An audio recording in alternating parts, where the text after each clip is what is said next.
Hello and welcome to Built and Deployed, a technical video series for cloud architects. We're here to talk with Atul about how he and his team built Neurodesk, which is a desktop as a service platform on Oracle Cloud Infrastructure. Atul, can you get into the architecture a little bit and talk about how you guys built this out on OCI and how you scale the Neurodesk platform, both the remote desktop and the session-based services on Oracle Cloud? So we have two subnets, public subnet and private subnet. And the only part which we have in the public subnet is my public load balancer. And in behind that, we have our different tiers which are sitting in private subnets.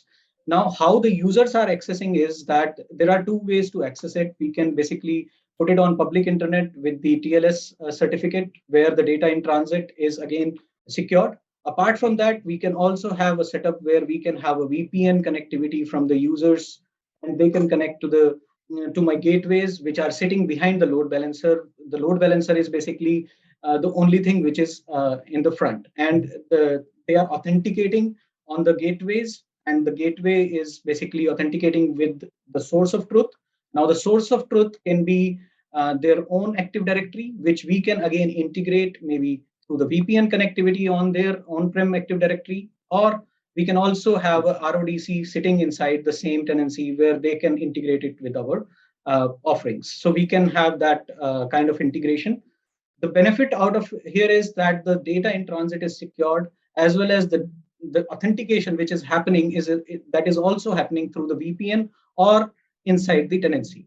Now, if I talk about the tiering, how we have deployed it. So we have three different tiers. The first tier is our gateway servers, which are my web servers as well. So what they're doing is basically they are giving you they're showcasing you a web portal where you are authenticating, giving your credentials according to the provided by your company as an AD users, or it can be a local authentication. We can set it up according to the requirements. Apart from that, the second tier is my controllers, who are my brokers, which are based on .NET and Windows setup. And there is a private load balancer in between the tier 1 and tier 2.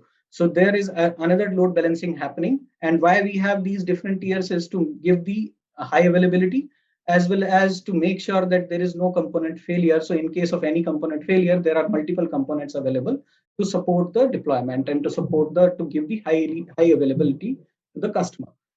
The third tier is my RDSH, or any kind of I would say any kind, because most of the hypervisors we can integrate with our offerings with our controller, where it is basically giving you the RDSH, where Microsoft RDSH can be integrated. Apart from that, we can have Hyper-V, which is going to be giving you a dedicated desktop kind of a setup. And then you can basically access it through the internet as well as VPN accessibility. Apart from that, we can utilize identity management, where we are authenticating these components are basically secured from that accessibility point of view. So all these are sitting in a tenancy where nobody else can access it without the authentication. So Atul, tell me, what exactly is being stored at the storage tiers? In OCI, we've got file storage, block storage, object storage. Are you guys taking advantage of any of those storage tiers? As of now, we are deploying everything by using block storages.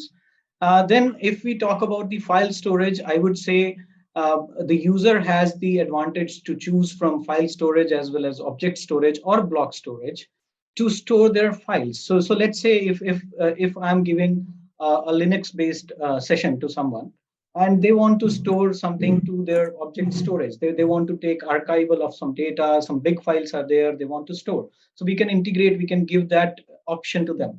Then if we talk about file storages, where they want to basically create a file share for different users, then they can utilize that file storage there.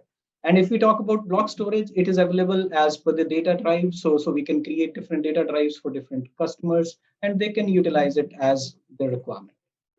One last question, Atul. What new services are you guys planning on deploying on OCI? So what we are doing is already we have migrated all our workloads, our internal website, our intranets. We have already moved 70 to 80% out of on-prem to OCI. Thank you so much for that, Atul. This has been Built and Deployed, a technical video series. Thanks for joining us today. We look forward to more conversations with our customers and partners.